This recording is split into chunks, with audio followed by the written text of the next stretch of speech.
Welcome back to another episode of Your Where With Who. We've already started off with some laughs before jumping on this call.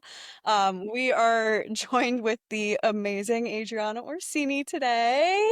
Thank Hello. you so much for being with us. Thanks for having me. Adriana and I kicked this conversation off before recording, talking about how we went to high school together. Yes.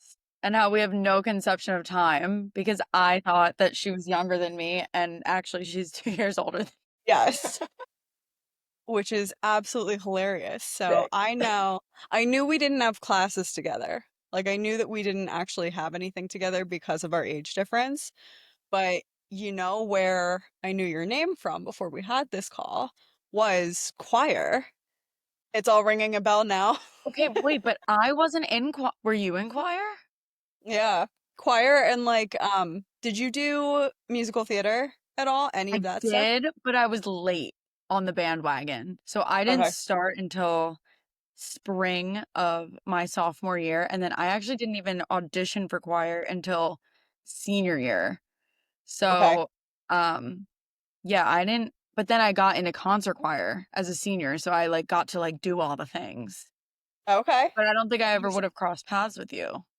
Interesting, because I was gonna say I swear we had some kind of singing experience together in some way, shape, or form. And I don't know what that was, but shout out Cherokee High School. It's there. Shout out. Um, Yeah. Shout out New Jersey. Usman is also a Jersey boy as well. Jersey, Oh, okay. Jersey. Where about? Near Sicklerville. Oh, that's where my cousins grew up. Yeah. Yeah. I saw the Yeah. 856 number area code, and I'm like, oh, she's a South Jersey girl. Yep. Yes. Yes. Yep. Uh, So, is Cherokee a musical school? It sounds like we have a lot of musical influence coming from the school in particular. I think we had Mel on the show as well. She yeah, is we also a did. We music had Mel. artist. I Wait, feel who? like Mel, I don't know. Do we have a last name? Mel Parisi. Oh, oh Mel, my gosh, Mel I was Rose. just with Mel and her. Rose. Yeah. Yep. I was just with her at a my friends at Novolite, I'm gonna plug them because they really deserve it all. I don't know if you guys know what Novolite Studios are, but they have a big one of those old buildings in Philly that the rooms are just like big warehouse type rooms. But my friends bought or rent out like 5 of the rooms and have photo studios. So I've been in there and I've done music videos in there. Anytime I need like a shoot or some kind of photo, anything, I go in there. But they just had a big collab with Mega Shoot, which was like this other, I don't know, someone. And they did this big event and it was like 30 models and she was there. And I haven't seen her in so long. So we got to rekindle. That's cool that she was on here. Yeah. Look at how many people from high school you're rekindling with. Like, what are the odds? That's Yeah. amazing. Yeah, Oos, I would say from the perspective of music, it's not specifically like a performing arts school or anything like that. I know that those do exist, but I feel like Cherokee gave a lot of opportunities for people to get involved with musical theater was like a big thing there. Like Yeah. still like the plays that they do are always really, really well done. Um, so that was a big thing. Like concert choir was another big thing. I don't remember if I was actually in concert choir. I know I was a soprano too. I know that much. I remember that much. You don't want to hear me sing anything right now. So I was gonna say, are you still involved in music? I have been long out of practice in my own musical endeavors. I loved singing when I did it, and I did take voice lessons for some time. But that would have been Gosh, that would have been probably my senior year of high school that I was into that because it would have Okay. been prior to me getting to Drexel as a freshman. But Hmm. I did the musical theater. I definitely wasn't like the lead in the play. I was like, tree number one in the back. But it's okay. Oh my God. Well, I didn't wait, really want to be the lead, so it's wait, let fine. me ask you this then. Were you in Greece? Was I in Greece? Like The the, country? no, like the play in high school. Oh my God, Sunday scaries. Please don't laugh at me, Usman. Yeah. Cackling. Okay. Um, no to both. I don't think I was in either of those. Okay, because The that would one, have been the only one where we would have overlapped. okay, interesting. I If you don't know did. what I'm thinking Yeah. of then. I was in Singing in the Rain. I was in that Okay, so these were all before I started, so that before makes your sense. time. Yeah, I only feel a little bit old right now. That's okay. No, no need to feel Um, old. Singing in the Rain. There were a couple other ones, and I'm blanking on what they were. But I mean, like Cherokee is shout out to everybody in Cherokee's like arts department. Seriously, some amazing talent has come out of that school, Thank you. including you. Oh, thanks. Of course. I mean, I guess a great place to kick off the conversation is like, tell us, obviously, you're a singer and songwriter, and I know you're part of the greater band Don't Call Me Francis, which I would love to touch Yeah. on as Okay. well. That's a really incredible story. I was reading up a little bit about it today. Thank you. Yeah. I want to talk about that, and also I want to just talk like start to finish, take us through how you got into maybe creating your own music in this path. Oh gosh. Oh gosh. Okay. I don't know. I Take don't us want to back. offend anyone. No, no, no, no. I have to be careful. No, no, I don't mean you. I mean someone that would watch this. I have to be careful with what I say. This is why people have PR teams. Um, We'll be your PR team for this one. well, I'll start out. Okay. Wait, actually, can I ask a question? And this could Sure. also air. I don't care. Do you run this straight through when you Usually. post it? Yeah, Yeah. Oh, usually. okay. All right. Sorry, Yeah. I'm just Unless there's like a Uh, really awkward pause, then we like, okay, we could cut that. But And then oh, we okay, can we we haven't gotcha. can had shorten anything like those, that yeah. happen. Okay, so you guys know this is all raw footage. Here we Raw go. Yeah. footage, getting the real deal.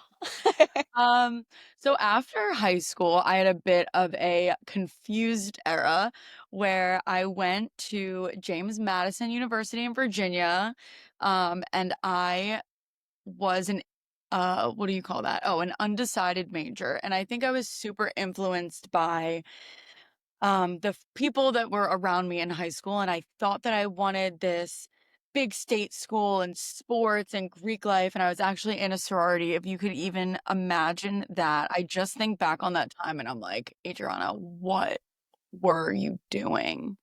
Like, I was as well, and I look back and I'm like, I don't know, you know? not that any of it was like necessarily bad, but I did get into trouble um that really like changed the trajectory of my drinking future. I will say that. Um, so I didn't like get in that much trouble. They were doing one of those like those nights where you would go out and you were like assigned one of the older people and or they were assigned to you rather because you were like the little one and my person wasn't like watching me and I was drinking so much and they let me wander off. I went outside and there were like cops outside and I got pulled aside and he was like, let me see your ID, blah, blah, blah. Long story short, I got like an open container and underage drinking. And then I had to like Mm. go to these AA meetings for the rest of my duration at the school. And I Oh was like no. depressed. So I left after a semester. Sorry, that was like a little long winded, but whatever. I left No, good. JMU after a semester. Then I was like, I don't know what the hell I'm doing. I'll go to community college. So shout out BCC. Um, We love if Burlington County if College, you're yes. younger and you don't know what you want to do, can I just say community college is not anything to be shameful about. Oh my gosh, I feel like it gets such a bad rep, but like truly, if you don't know what the hell you're doing, like save the money, man. Yeah. I did the same thing. So I went there for 3 semesters and then I had the whole issue with like credits transferring. When I went to University of the Arts in Philadelphia, and that is where I got my degree from. I was a COVID graduate, so I graduated virtually. And now, as of last August, the school actually doesn't exist anymore. Oh my They gosh, went out really? of business. So I have a degree from a university that doesn't exist, but a lot of I great didn't even know musicians. U Arts wasn't functioning anymore. Yeah. I could have seen that coming from a mile away though, because there was just some fishy shit happening. Um, but nonetheless, a lot of really, really talented people um came out of there too. Um, so yeah, so then that's what I did. All meanwhile, my dad passed when I was 17, and then that's kind of when I really full throttle joined the band that you had mentioned earlier, Don't Call Me Francis. And that's like, for those of you who don't know, we're a large cover band in like the South Jersey tri-state area. Um, Full horn section and all the things, and we just play covers of, your favorites from literally the 60s until now.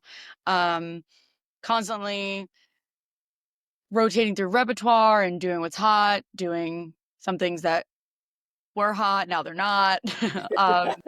And yeah, so then I was involved in that from the semester that I came home from JMU, and then still till right now. So January was my 10th year doing it, That's um, incredible. which is really so crazy.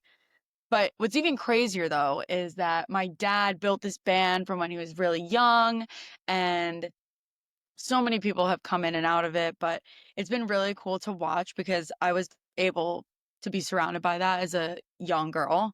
And it was just like, I was just always in such awe of them on stage. And even back then, early 2000s, much different vibe than what it is now because we don't just do public dates, we do weddings and we do corporate events and private parties and things like that, um, which I love all of them, but there was just a vibe about the early 2000s, going to see the band in the summer down the shore, a whole thing.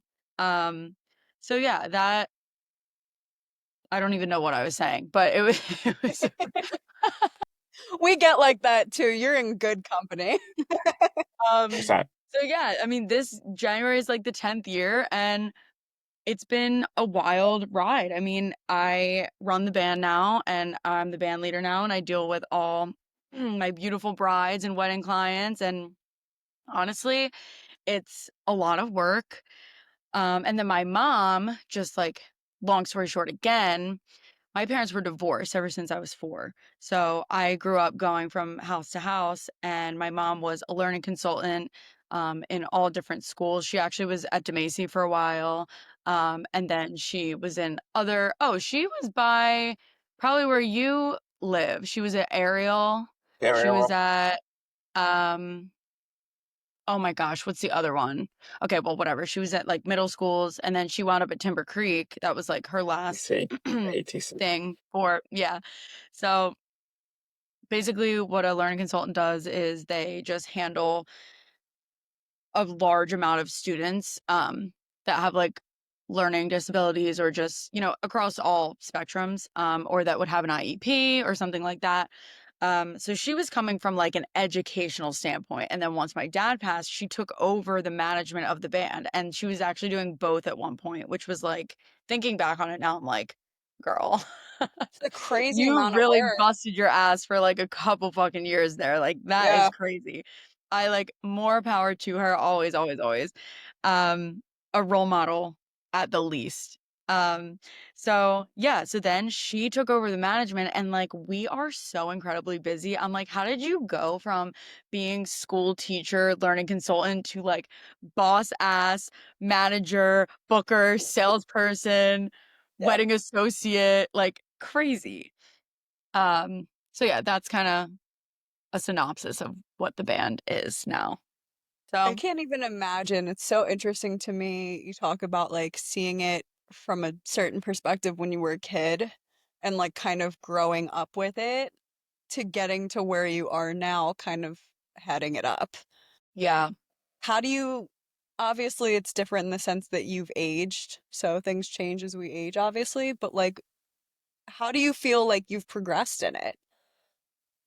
Um, well, I definitely think that like musically, I've had to adapt a lot, like in the sense of growth. Like, um, our schedule is super, super vigorous, especially in the summer months. So from Memorial Day to Labor Day, we are like gigging average 5 days a week, which gets a lot, Wow. and it's not necessarily sustainable for the voice. So like when I think about how I've progressed over the years, I like kind of realized that I can't do 100% every single night on night 1 and 2 and then have no voice by night 6.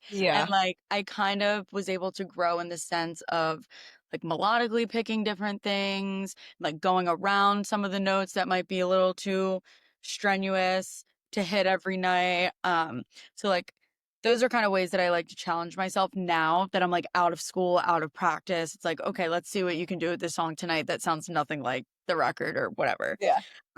As from like a standpoint of, I guess, management, this was like one of the biggest, hardest transitions I've ever had to do because I wasn't always in the band leading seat. I had, my dad was, or I was really young when my dad passed. So I wasn't necessarily capable of doing the role. So someone who was in the band for a really long time and still is in the band, was taking over the role of band leader for 7 years, pretty much 8 years. And then I wound up taking it over for like the last two.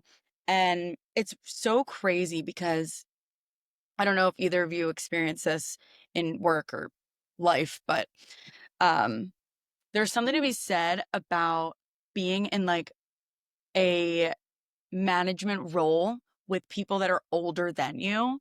And it's like, I have watched some of these people, like, I'm in a band with my role models. Some of Yeah. these people are just so incredibly talented. And, like, I look up to them and I care about their opinion. And I think that they are so incredibly talented. And it's like, I can learn and absorb so much from them. And then I'm in this position of like, okay, you have to tell them what to do though. And it's like a balance of kind of, it's tough because from my end, it's almost awkward to, Hmm. be like that Yeah, with my completely. age. I'm 27. I'll be 28 in August. And like, some of them there's one person that's my age, and then everyone else, we pretty much have like a 9-year gap. So I'm yeah. So it's like that dynamic. And then also the dynamic of, okay, how can I get these people to respect me if I'm because, there's always people in the industry that, or in whatever industry, oh, I've been doing this for X amount of years, longer than you. Like, what do you know? Right. You know? Yeah. And I'm not saying that that was necessarily said to me outright, but it definitely is a feeling that I have inside sometimes because I even kind of second guess and I'm like, oh God, like I know you're in this role, but like they've been doing this longer than you. Are you making the right choice? Oh my gosh. Yeah. So yeah, that's a bit of a tough situation to be in, but like there really is no way that I personally learn better than to be thrown into something and just fucking learning it. Like A truly that hundred is just the percent. best way for me. I know Yeah. that's not for everybody. I completely get that. Yeah. I'm similar in that sense where it's just like it's very easy when you get in one of these like thought loops and you fall down the rabbit hole of like, oh my God, I'm too young, I'm not experienced enough, like I can't X, Y, and Z, and then you convince yourself of that and you freak I yourself know. out and you like mentally like it's a mental block more than anything. I feel like I saw something recently online that people have been talking about with like applications to jobs, just like random job postings and people being like, well, they say that they want like 10 years of experience, but I only have like 5 or I only have like whatever. Like I have 7 out of 10 things that they're looking for, but I don't have those 3. And people are like, this is why other people are beating you out on stuff, is because there's a bunch of people that are just super confident about it. Like Hmm. kind of fake it till you make it vibe Yeah. of like, I'm just gonna try. And if it doesn't work out and they reject me, like, okay, their loss.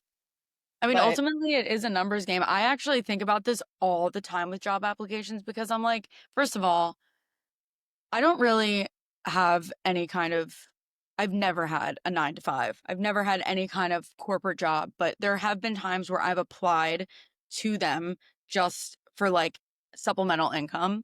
Um, and even going through the applications and just like looking at the requirements and like what they want for experience, it's like, you're telling me like straight up an entry level job, and then you're telling me that like I need like 3 years of experience or something, and I'm yeah, you're yep, sitting you should there have already been a CEO of a major company before you apply for an entry level job. Some of them are ridiculous.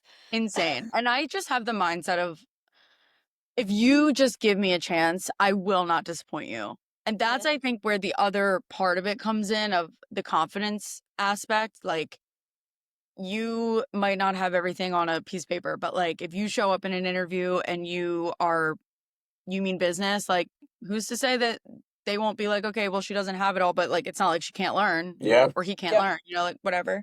Yeah. Um, I think it's so, one of the parts that's missing. I think a lot of employers are not looking to teach anymore. It's either come in mm, and know, um, and be able to jump right into whatever they want you to get done. So a lot of entry jobs now, when they're posted, they want the 3 year experience because they don't want to deal with any training at all. So that's the part that sucks about it. Which is actually crazy because, like, doesn't everybody want to grow? Like, Yeah. nobody it's knows just how are everything you in the front. supposed to even get that under your belt if no one gives you a chance? Right. That's like the craziest part about it. I was actually having this conversation with a friend of mine the other day. We were talking about applying for Mhm. colleges, like as long ago as that felt like, because like me and Us both went to Drexel in the city, Okay, so nice. that's how we know each other.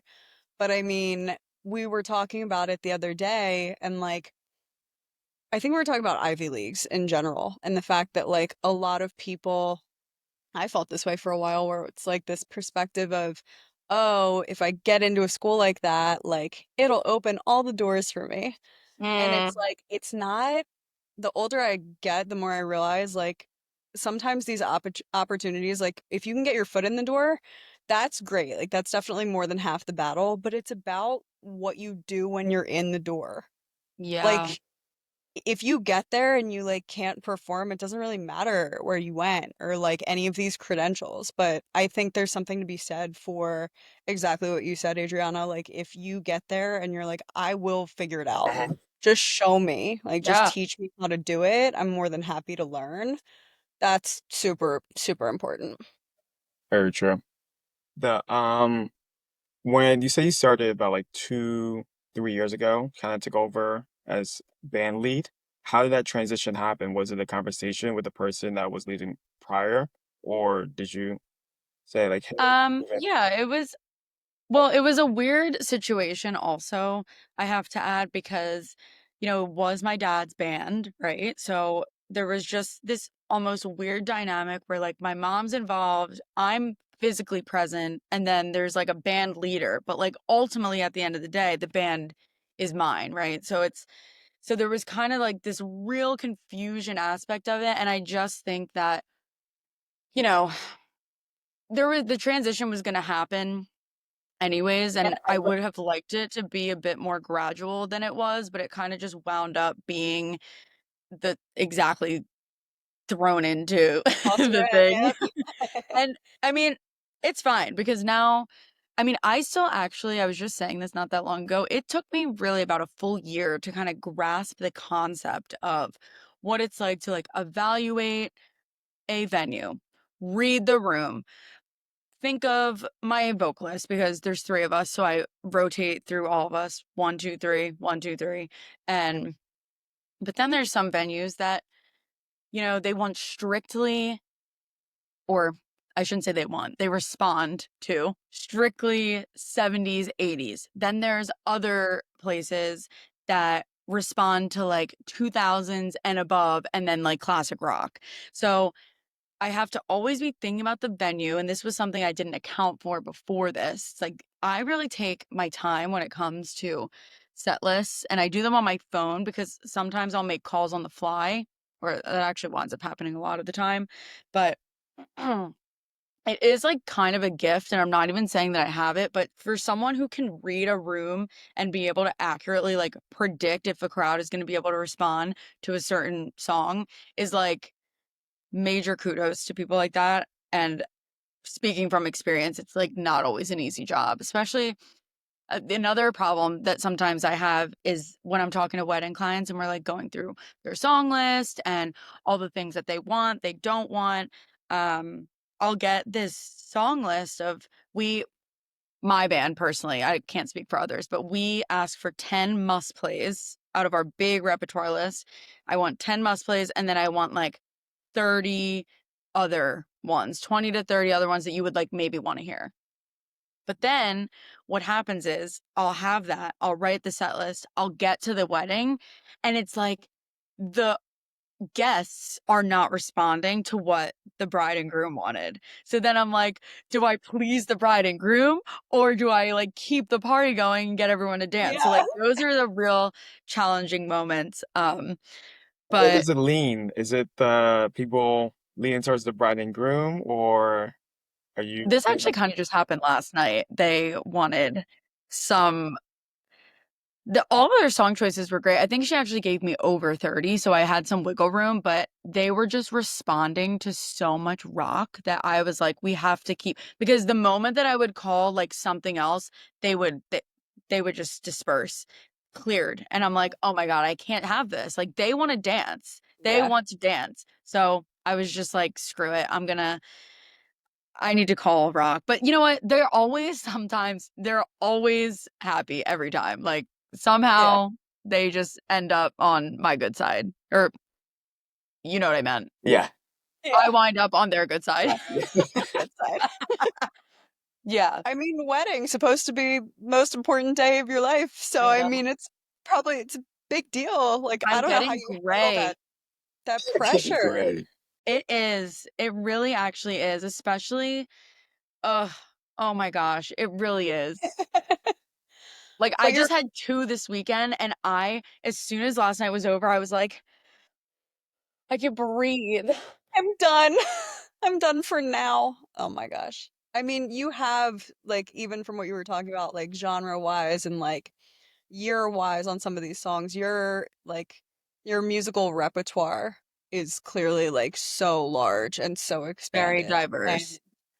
I'm I think that's super impressive first and foremost, but I think it's a good segue into asking a little bit more about your own music and what you are creating. So tell Yeah. us like a little bit about what Adriana is doing as an artist. Okay. What I'm doing as an artist now is my most recent endeavor is becoming privy with one of the DAWs known as Ableton. I know that this is like not everyone's first choice, especially for vocalists. But I just fell in love with it the moment that I sat down with it, and I have tried Logic. I grew up with Mac, so I always use GarageBand, but I don't know. I don't know. I sat with Logic, I sat with Pro Tools, and then I couldn't get into it, sat with Ableton, and was literally stimming at the computer for like 10 hours straight. I'm not even joking you. I just sat there like locked in. No drugs, no booze, no weed, nothing. I was just locked in. In. Um, so I started learning YouTube University, shout out, um, just how to like mix vocals. And then I started doing I don't really touch the production side much. I get like a start to a song and then I will send it away to be oomphed, you know? Um, and But I like to record my own vocals. I like to do all that kind of stuff. So that's really fun for me. As for like projects I'm working on, everything from after Dear Santa is all stuff that I've done in-house, which I'm super, super proud of, only because I went all the years prior to this depending on other people and I spent a lot of money on it. And it Yeah. was all like LA based and I whether it was just like not getting it or it just taking a lot of time, it was just very frustrating for me to be like, "Oh my gosh, I worked so hard for these and I just don't have them." And it's just or I worked so hard on this and it took so long to get to me that I don't even feel like this is relevant to my life anymore. And I Mm, don't even want to put it out kind of thing.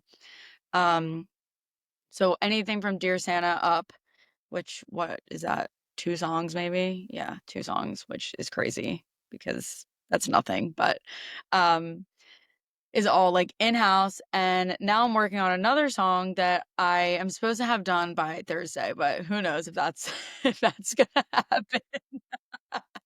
This is Yeah. Yeah. exciting. Okay. What's the name of Yeah. the song? I have no idea. I've literally not a clue. So amazing. I haven't even written words to it. It's just me humming along to the track, and I will put words to it later. So, and you're gonna release it Thursday or the plan was I hope so. I hope so. If it's not gonna be Thursday, it's gonna be before my next show on the 17th. Um, but it'll be done. Diamonds, wait, pressure. Pressure makes diamonds. Oh my God. So much. Everything about this conversation. I love the fact that you're like, I have no concept of time and like the song's not done. There's no name. There's no lyrics, but it's coming out Yeah, right. Thursday. Say for the like So good. those listening, today is like May 4th. So Right. Mhm. Sunday. And we're expecting that song to release in 4 days. This upcoming Thursday. I love it. I actually love that I so mean, much. I've And done it before. I truly like if you give me a lot of time, I procrastinate Yeah. like so bad. So bad. I've always been that way. I have no just like I don't have any conception of time. I can't budget time on a smaller scale either. right. And I always push everything to last minute, but that's really when I get shit done.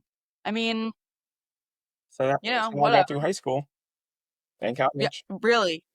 That's what I'm saying. Pressure making those diamonds. I mean, I have so many follow-up questions to those statements now. One of which being, what's your normal process like? Or is it different with every song that you put out? Mm, for songwriting. Hmm. Okay. I typically have one process. I am working really hard on trying to do the reverse order, but it's really hard for me because it doesn't always fit, in my opinion. So, what happens is I'll get a track or I'll think of something in my mind. Like, I was on an airplane and was like, I hear something. So, I made a really shitty beat, really shitty. And I sent it out and I said, "Can we enhance this?" Hmm. And now it sounds fire. But, anyways, so then once I have the groove and all that kind of just going in my head, I'll start to like hum along with it. So I'll do a couple passes all the way through of me just like humming, or like I'll do it on the actual, I'm actually sitting at my thing right now. So I'll do it on Yes. the actual into Ableton and I'll just track them all and then I'll let it breathe. I'll go back to it and most likely I'll be like, ew, what the fuck is that? And then I'll like erase it. And I'll just keep doing it until I lock in with something. Then once I have that, I start, and while I'm doing that, sometimes words come out. So if a word comes out, I'll be like, oh, okay, intuitively you said that. So maybe we Yeah. should go with that. Um, and then I'll start putting like that rhythm and melody to words that fit. And then that's kind of how the lead goes. And then after that is like playground fun time. I stacks and stacks and stacks. That's when, when my jazz comes in and, um, choir stuff, having your voice part, like I'm tracking alto, soprano one, soprano two, tenor parts, like just with my voice though. So I'm doing like the high, low, whatever. But as for the other way that I'm trying to master is like I am constantly typing notes and I'm like, oh my God, this sounds like a bar, or this sounds like, whatever. Or I'm really upset about something and I'm like, I have nowhere to put it. So I just like, Yep. you know, Yeah, stream of consciousness into our digital device. for sure. Um, and then sometimes I'll put them into stanzas where it's like, it kind of has a flow, more like a poem. Mhm. But the problem I have with that is that it doesn't always fit with the particular song.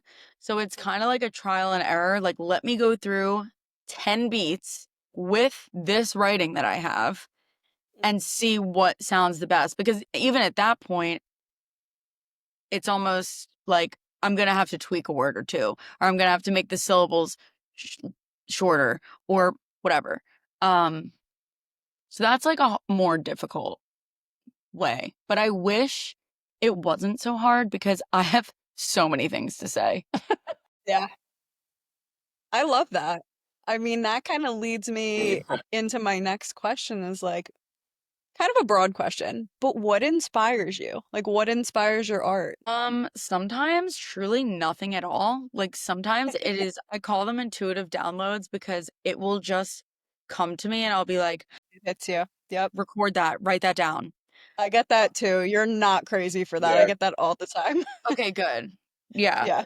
Um, as for the other 80% of the stuff, real life events that have made me feel like shit, made me feel excited. You know, it's much harder to write for me personally about something happy. It is so much easier for me to fuel my passion into like something that's hurt me, something that has gone wrong, um, ways like that I feel, navigating emotions. And I don't think I've ever really written like a truly happy jam, which is fine. But Yeah, I am just trying to stay relatable out here. I mean, not everyone can be happy all the fucking time, you know what I mean? Very for true. sure. That is the Yeah. truth. What was Yeah. the story then behind your little secret? Oh, you're a little I can't tell that one. I was a secret. Scared. I was a secret, and that's all I'll say. Okay. But Okay. here's the thing. It's like I'll get the inspiration from like a real life event, but it not everything has to be Hmm. according to the lyrics. Like at that Yeah. point, it's like, okay, you have your idea, just make it sound good at this point. Hmm. Um, so, you know, things can be fabricated or like whatever, but the inspiration and the bottom line is from either random or real life event. Yeah. Yeah. And I know you've been putting out a lot of tunes recently. I know Haters also is a recent one, correct? Yeah. What can you tell us anything about that? Yeah, that one I can. That one I can. Okay. That Um, one gets a green light. Less top Yeah. secret. Okay.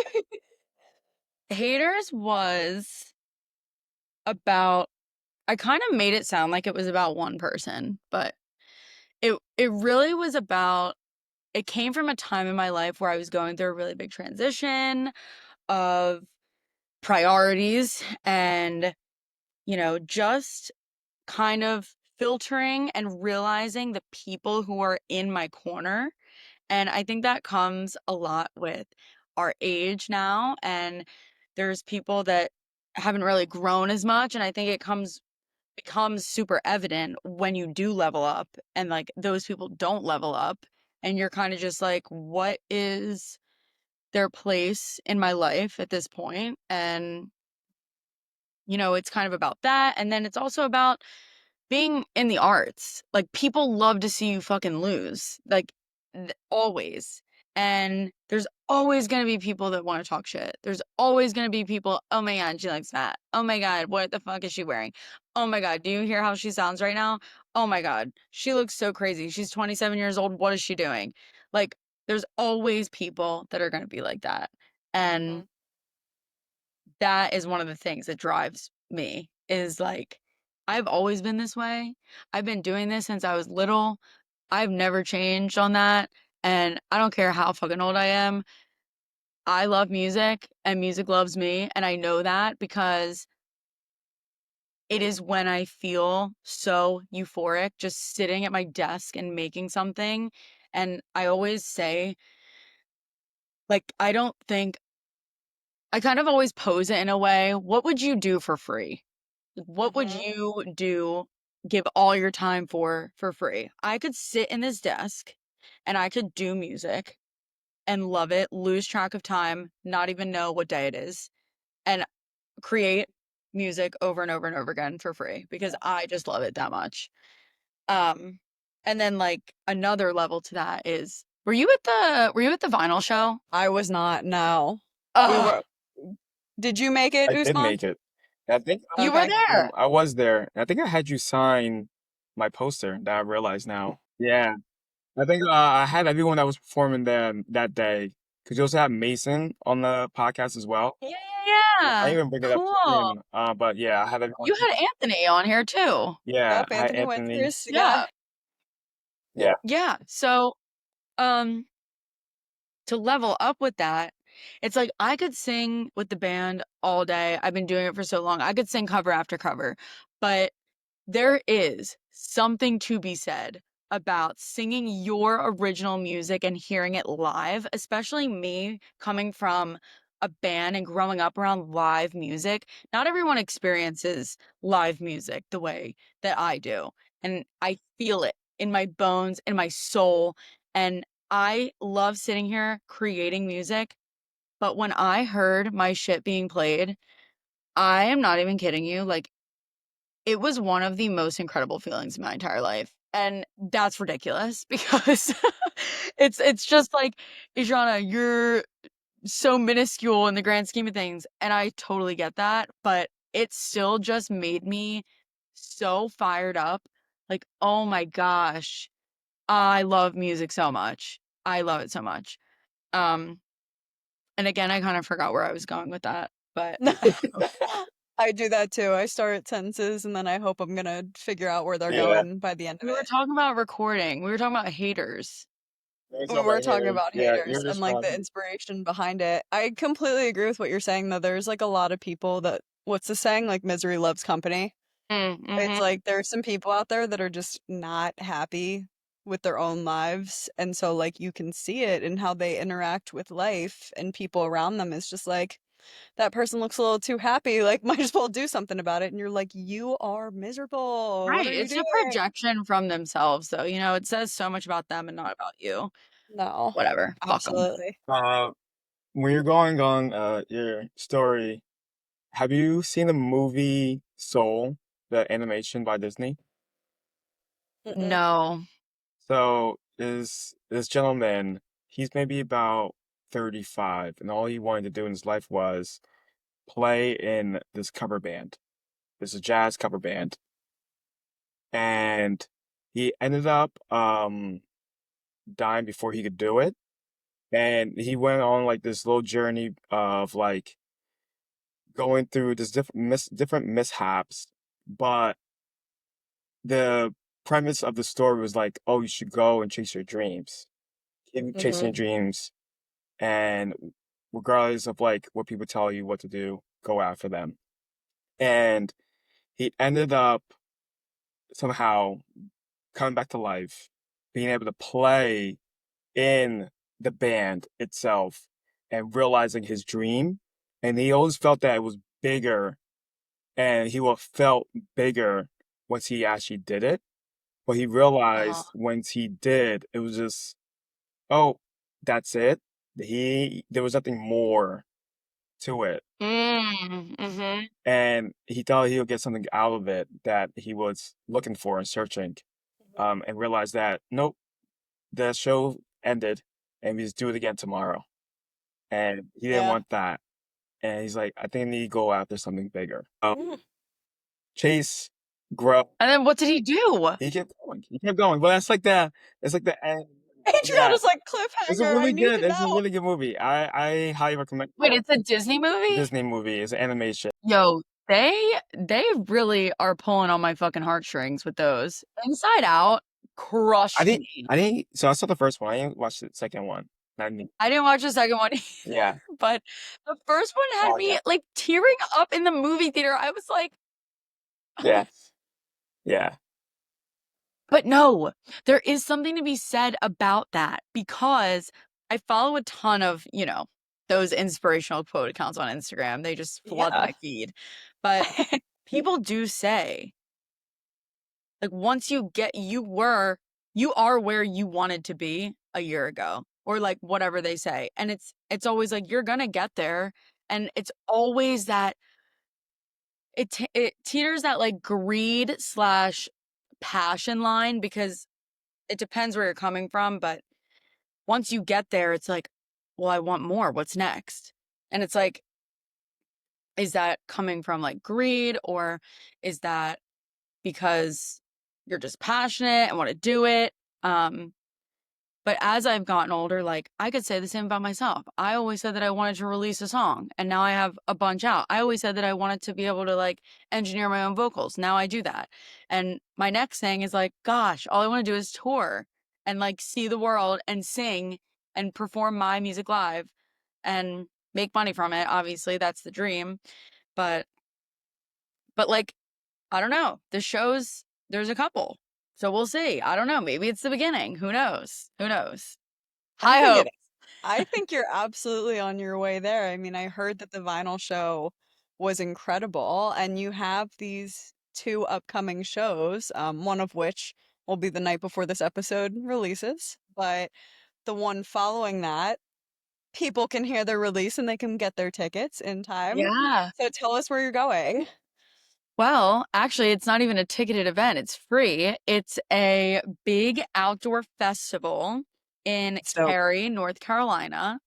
And I'm performing with this really, really, really awesome band. They're New York based. They're called Flamingos, and we're kind of doing like a hybrid set. So they have a lot of music with vocalists, and then obviously I have my music with just me, and then so I'm gonna sing on the tracks that they have vocals on of theirs, and then they're gonna play on the songs of mine.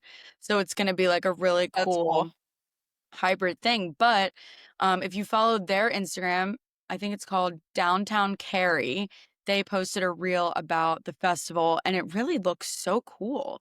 It's just like a big outdoor amphitheater, hella people there. Um, I'm just excited that I get to fly somewhere to play. Um, so That's that'll be awesome. cool. But you guys won't be able to see this, but hopefully my show goes well. We're playing in New York City on Thursday the 8th at Groove in Manhattan, which will be my first New York performance. So that's really exciting. That's just like Yay. the dream. So yeah, New York is such a magical place to me. I'm gonna end up there. Oh, I love New York. New York is like, in my opinion, it's a lot. Like, I couldn't see myself ever living there. I think I'd have a panic attack every day of my life. But I like going for like vacation. Like, I like doing a weekend there. Open door policy when I'm there. You come anytime. Yep. Yes, absolutely. Oh, I love that city though. But tell us too. I'm interested. Like you said earlier in this conversation that like you don't always make happy music. And like sometimes it's sad things that are Yeah. inspiring your stuff. Tell us and like tell the people listening if they haven't seen you live, they haven't listened to your music before, like what is the energy that you bring to these performances? Like how would you describe one of your sets? Do you mean like my music Yeah. when Or you performing can it answer for live? everything.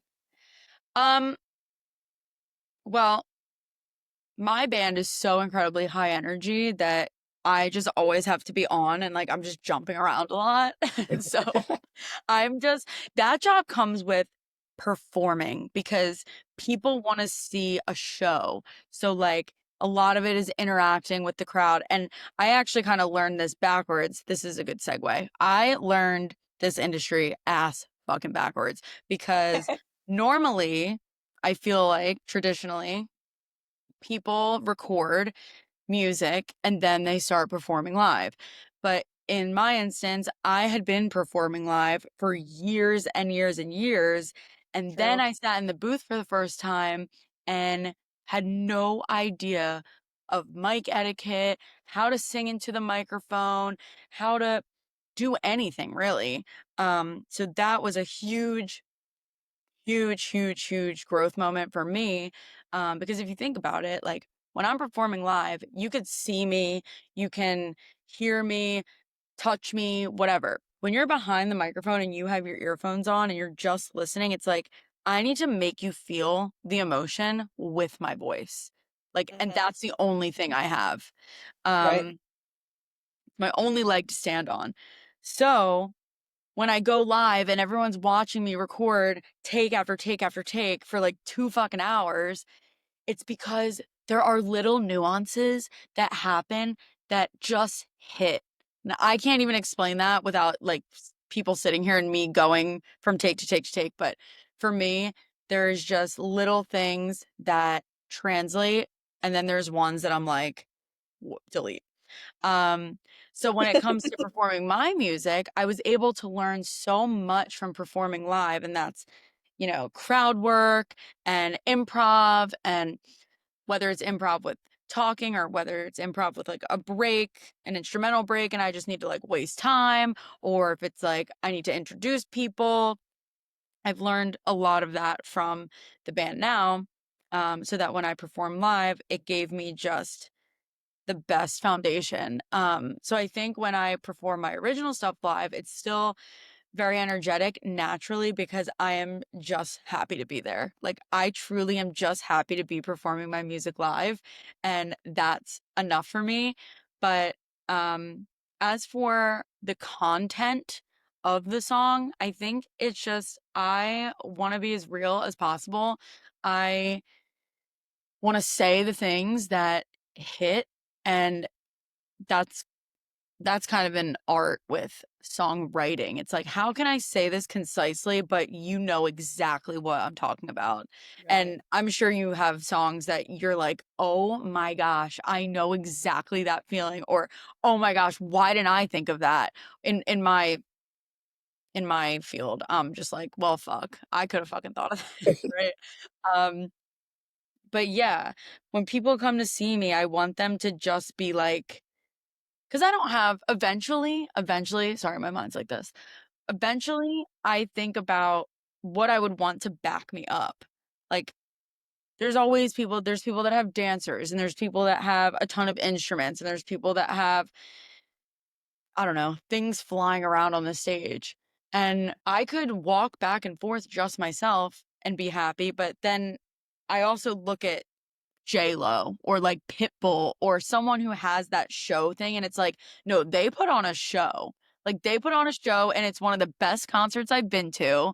And yeah, so that's like a cool thing to think about. But as for right now, it's just me chugging along, doing my best, being energetic, trying to relate. I just want people to feel, like a unit, I don't even know. Community through your music. Like, what Yeah. the fuck am I even saying right now? I It's don't even it's a know. Sunday evening, Sunday scaries all Yeah. around. Everybody's brain is in 1,001 places, but I completely get what you're saying.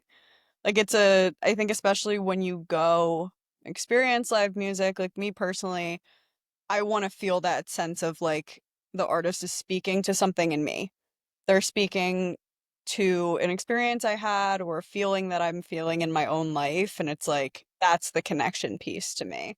And then Yeah. I think when you're in a room with a bunch of other people that also cared enough about the artist to go out and show up, Mhm. like you automatically kind of have that sense of community with them as well. Yeah. And I've met so many, it's how I met Usman. Like I've met so many close friends through the music space. I love that. I know music really is a universal language. Of course, I also want for people to be there and be like, "Oh my gosh, she's so talented." I think that's and I'm not saying that I'm the best singer. I'm literally not the best singer. I have Can vouch for that. She's been really good ever since high school, okay? Only I've had only up. I've had some troubles. I've had a couple scares. I've had some troubles along the way. I mean, I do sing all the freaking time. So Yeah. I experience fatigue, which have been it's been scary in those times. But I also want, especially like musicians, you never know who's a musician when you're playing, right? So I've always thought, if I were a musician in the crowd right now, how would they be receiving this? And that's actually how I think a lot of times about band leading. It's like you have to think about the musicians in the room because they pick up the shit that like the common folk doesn't. And Right. so I want, I mean, I got a degree, I didn't say this, but I got a degree in jazz. Um, from UArts. And I had a lot of jazz training, and jazz is my roots. And I feel like I base a lot of my, not necessarily my lead vocals around jazz, but especially my backgrounds, I feel like they're very tight stacks and they derive from like that period of all those beautiful chords, jazz chords and stuff. Um, so that's also something that I want people to feel when they come and see me. It's like, okay, she knows music like that. She um or just like she knows what she's doing. Like, Yeah. I don't know. I think I don't know. artists when they're performing, they're storytellers, Mm, Mm-hmm. and they're painting this picture for the audience and this journey that they're going to take you on. And for the crowd, what they get out of it is when a show concludes, they could say, "Oh, I'm going to remember this story. I'm going to tell everyone about this story that I see moving forward." And I think for everyone, they maybe have about like maybe 3 or 4 concerts they've gone to where they actually remember the performance and can still talk yeah. about it even like 15 years after the fact. And it's because that artist that they saw in that time period was such a good storyteller. That's a great thing to think about from the opposite perspective of like going into it. Like, how can I make this happen? Because there's no better feeling than, and like, of course, I don't know this because I'm not there, but for someone to be like, hey, I don't even know who this girl is. I just saw this girl perform and like, she's whatever. Like, you have to go see her, find her on Instagram or like Yeah. whatever. There's just no better compliment than someone sharing your performance or your music or your set or your experience with that artist. Like that is just the ultimate um form of flattery in my opinion. Yeah. So, That's so now I true. have a lot to think about. Thanks. We like to say that this is like a fun conversation with friends, but it's also part therapy session. Yeah, So of course. we love that. I also am curious too. You're wearing, I think I can see you're in a Frank Ocean shirt Yeah. today. I am. Who, who are there any particular artists that really inspire you? Yeah. Um my music taste is all over the map. I do have like a really hard X on country. I'm sorry. I It's not don't my want to favorite offend either either. of you. No, I'm not I'm offended. offended. So But offended.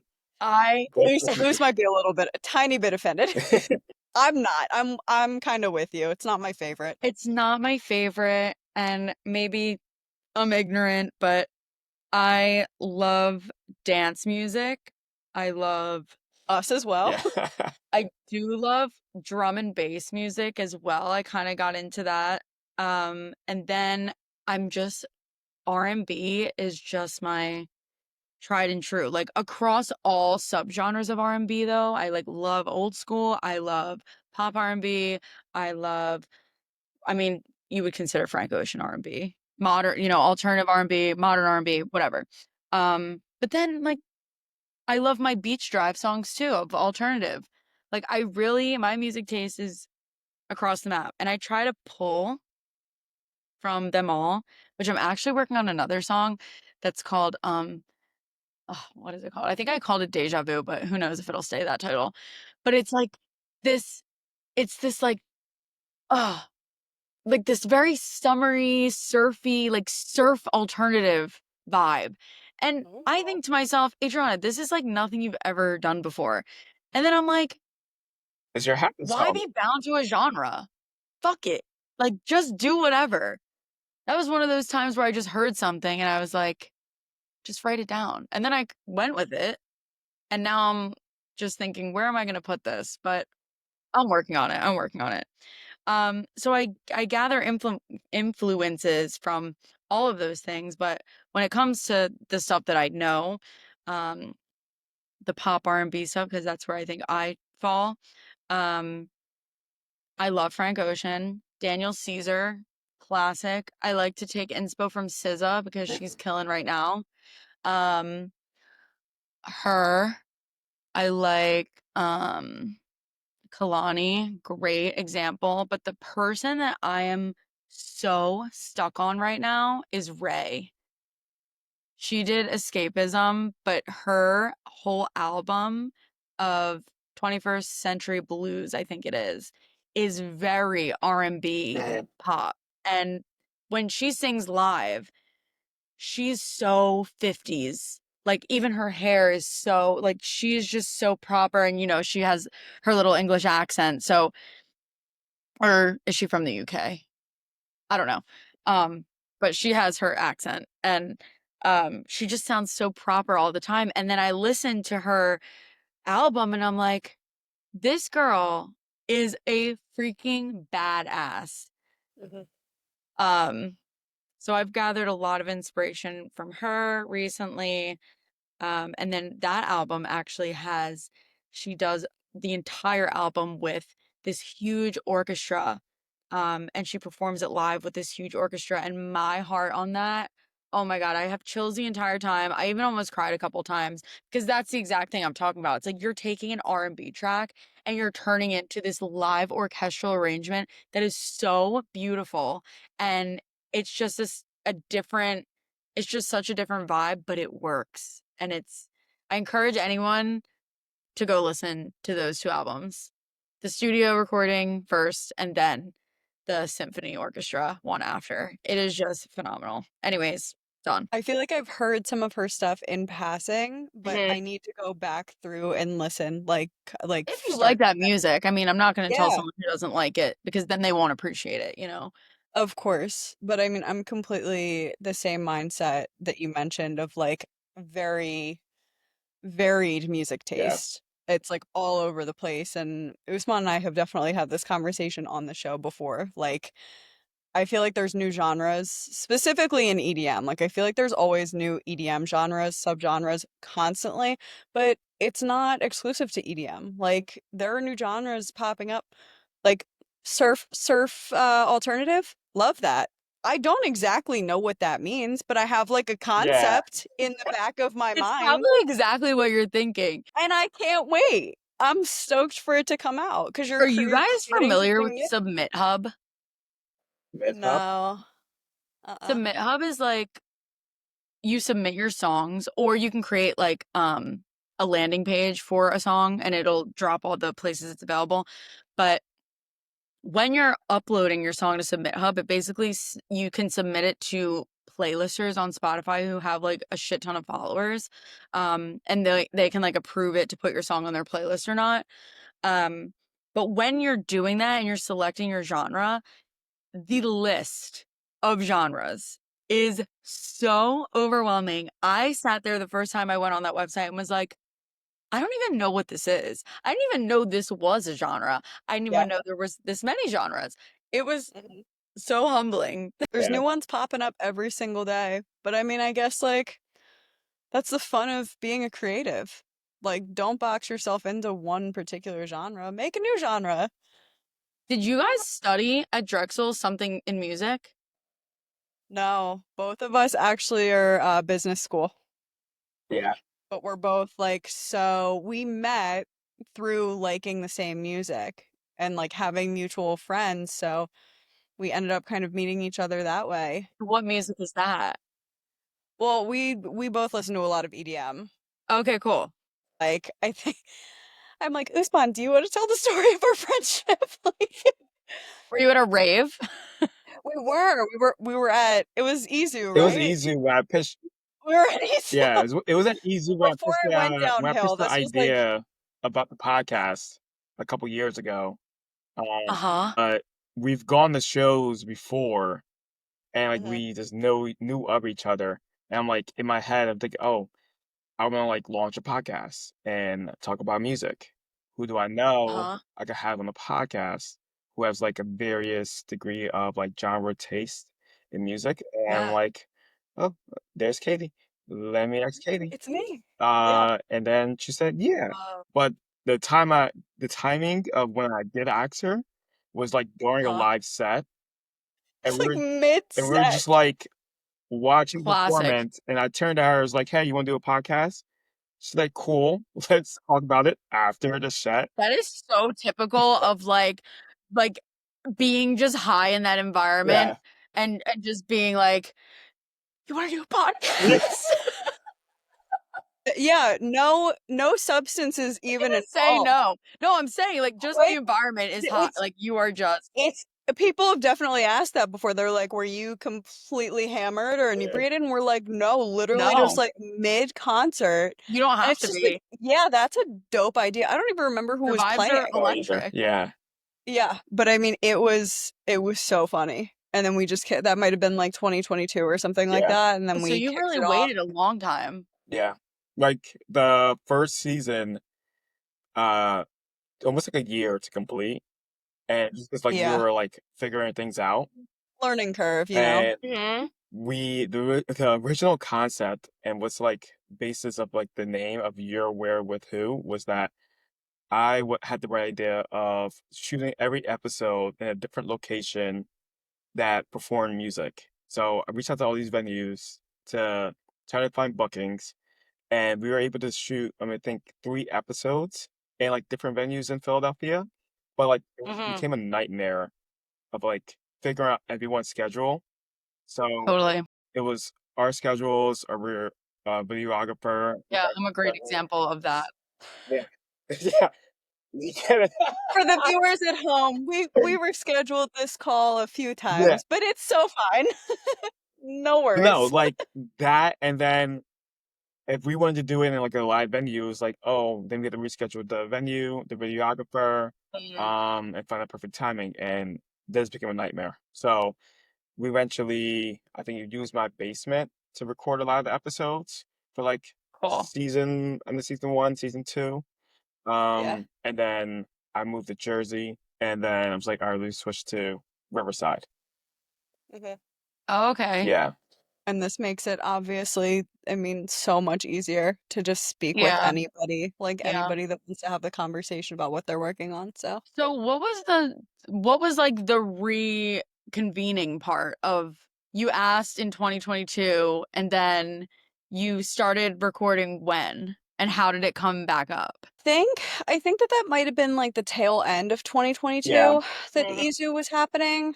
So then we kind of in the background did like, we're just like spitballing ideas. Like we're just talking about having like this broader concept and dwindling it down to like, okay, how do we make this like a tangible thing? Gotcha. So it was a lot of just planning and thinking about like what the vision was for the show. And the Oh, okay. vision So it being, never really was like not mentioned again. You like kind of had it in the back. no, yeah. And then we got to Okay. moving. Yeah. I was thinking like you said it at the concert and she was like, yeah, and then like unspoken No, since then. And then like no, nothing no. came up. No, we kicked it off from there and then we started working on it. But I mean, of course, like some creative ventures like this definitely take time, as Oh you yeah. know. Well, Yeah. maybe you don't, because at the same time you were like, I'm releasing a song on Thursday and it doesn't have a name Well, or any that lyrics. kind of So goes back to our point though of like there's no other way but through. So it's like even the other day I have like a natural page where I do like holistic shit, but I wound up posting a video. I have a new segment, a new cooking show called Bitch in the Kitch, and I put it on I YouTube. saw it and I wanted to ask you because I too am a bitch in the kitchen. I too love cooking. Cooking is my favorite. So I'm like, I Yes. need to ask her about this. Yeah, well, I don't want to get into it on this because that's like a song and a dance. But long story short though, I was like quickly going through people that I followed on YouTube to be like, okay, what are they doing? How are they getting this like video to pop up at the end of their own? And they like tag their page. So I did this all very last minute. And after I posted it, I of course realized all the things that I could have done better. But you have to just do it. Like, just do it, and you're gonna learn along the way. So now next time I know that I need to put the recipe in the caption. Next time I need to, I need to make sure that I mention what oil I use instead of just saying what oils I'm not using. And I'm like, Adriana, come on. Like, this is elementary basic math. Um, so yeah, but there's always learning curves and there's always things that you might not feel ready for, but I'm just a big advocate of just doing it and being like, I'll figure it out, you know? You'll figure it out. Absolutely. That's a really good segue into kind of one of our final questions we always like to ask guests on the show. Okay. Two-part question. Okay. Um, So, piece number one, she's like, let me take a sip of matcha, prepare myself. Okay. Piece number one is what is advice that you were given at some point that you would recommend and Okay. you would give to somebody else? I stalked you guys to make sure that I wasn't gonna be like dumbfounded when you guys asked me some kinds of questions. And I did see that you asked this, and I actually was thinking about it, but I forgot that you were gonna ask it. Um, This. okay. One thing that I would say is you cannot give a fuck. Like, really, you cannot care. You have to have tunnel vision.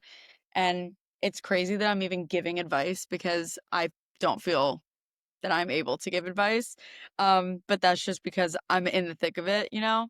Um, but people start people started getting in my ear. Like that's what I say in haters. It's just people will say things and you just can't care. Like you have to have tunnel vision and keep your eye on the prize. Otherwise, you're gonna get distracted. And that's just it. Absolutely. And then on the flip side of that coin is what is advice that you've heard or you've been given that you think is bad advice that you wouldn't want somebody to listen to? Okay, I didn't prep for this one. Hold on. It has to do, it's along the lines of having a backup plan. And I'm not saying that that's bad advice, but I always grew up whenever I told someone that I wanted to do music, well, you need a backup plan. Or even still, what's your real job? And it's like, this is my real job. I do this for a living. Is that so hard to believe? Um, Now, when you're doing original stuff, that there's not a lot of money in that when you're first starting. But like if you're in kind of a corporate-ish band setting, cover band scene, especially in this area, you can make pretty decent money for the amount of hours that you're working. But whenever I told people that I wanted to do music, it was always like a, okay, or you need a backup plan. And that's one of the biggest reasons I went to school because my mom told me that she wanted me to get a degree. And I just could not justify going to school for anything else other than music. And I was like, if I'm going to go, I'm going to get a degree in jazz. And my whole theory on why that's not the best advice is because if you start pouring your time and energy into things that are not your main goal, it desaturates your main goal. Like I think that determination and consistency and self-discipline is so key, especially in the arts or any kind of like startup build up from the ground. Um, that I think if it has your undivided attention, and I really think that you can get there, but I think that people get so scared, especially with really unpredictable like career paths like mine. I mean, oh my gosh, I'm scared all the time, but like, this is what I feel in my body that I'm meant to do. And like, even on the same path of that is kind of like, if you have a backup plan, okay, but who's to say that your mind's not even going to change on the way? Like, that kind of happened with me with the whole natural thing.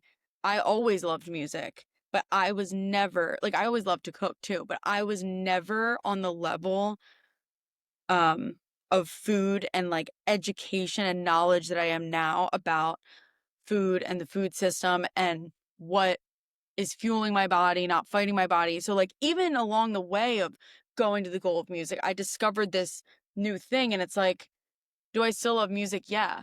But if this were any Joe Schmo, they didn't know that they were going to run into this altered thought process or new passion or whatever. Like, who's to say that you're not going to find something else along the way and then be like, okay, let's shift. This is what I want to do. To have a backup plan from the jump is kind of just like not not it for me. Yeah. Long-winded again. Sorry. I'm done now. No, we love it. We're the same way. I completely get that. It's almost like not like planning to fail, but like it's if you're baking that into your plan of like plan B, like what's my fallback? Like Right. how much faith do you actually have in the success of Plan Yeah. A Yes. is the question. So I completely see that Yeah. fully with. Looks like the wheels are turning in Usman's brain Nah, I'm over just there. thinking, because you really you never need a plan B, because like if plan A never works out, you're going to pivot to something new, and now that becomes plan A. Hmm. So there's no need for like a fallback plan, because there's always going to be something that's going to replace the original plan that you had.